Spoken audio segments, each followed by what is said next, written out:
they had a lot of material, physical material, gaseous nebulas and things in that galaxy that had failed to become stars, and they were arranging for stars to be built.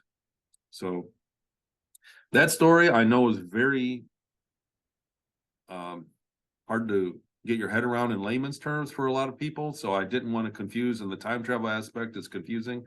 But basically, I was taken for 10 years out of, here's my timeline, and I was taken for 20 years and then put back.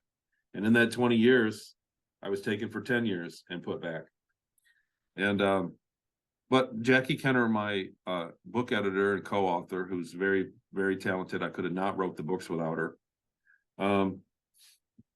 She would ask me privately after we talked on camera or when we were talking about the book, she said, how do you know that? How do you even know that? And I said, well, from Peru, my times in Peru, when they put me under, I got in touch with like my higher self, and I was like accessing these memories. That's when it all happened, was the out of body stuff in Peru. And it coincided with a lot of things that she had experienced in her work. She's a psychic medium. She's had her own experiences that are completely, and so when two people describe something from two different aspects that shouldn't be, you have to take note of it. Like I always say, like, just somebody saying they were abducted by aliens isn't enough. But if they say I was abducted by aliens and I was in a room and there was a bowl of grapefruit in the room, you go, okay, whatever, that's great. And then they put me back. And then somebody a year later from the other side of the world that has no contact says, yeah, I was abducted by aliens. So the room was like octagon, but there was a bowl of grapefruit.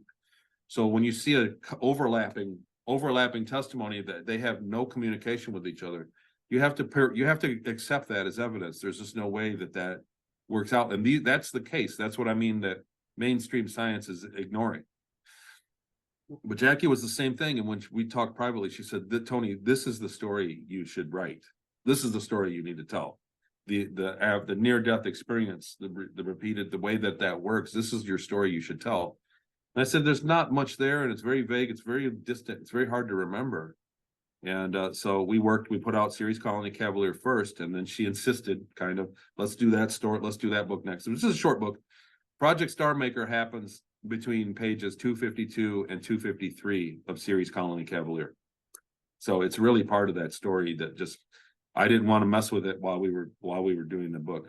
I want to make clear to our audience that testimonials from people are evidence. So science does not want to admit that testimonials are evidence. Whether the evidence is compelling or not is up to the people who hear the testimonial. But when you have corroborating testimonials, that makes both of those testimonials more compelling.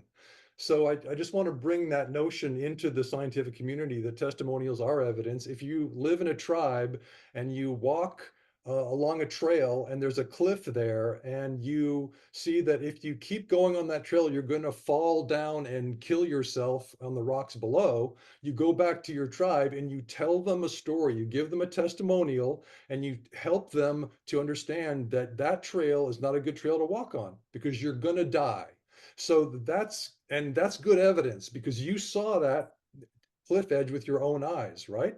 So this is what Tony is doing. He's giving his testimonial of what he saw, what he experienced, what he felt, what has been said to him, who he met, the races that he met, so he can give detailed evidence about that. And then another secret space program insider who has a story to tell, a testimonial to give to humanity at his or her own peril, he tells his story, he gives his testimonial, and when we see that they agree on certain points, then we come to begin to believe them. Because the first one who tells a story that's crazy like that, we're not going to believe him. But when there's 100 people with corroborating testimonials, it's like this mesh, this net that comes together, and it's a very strong net of evidence. And I want the scientific community to get off their ass and start to realize that testimonials are evidence. Now, in Series Colony Cavalier, Tony, you went to many different places. You were on the Earth. You were serving on the Earth for a few years. Then you were serving on the moon. Then you were on the moon for a short time. Then you were on Ceres.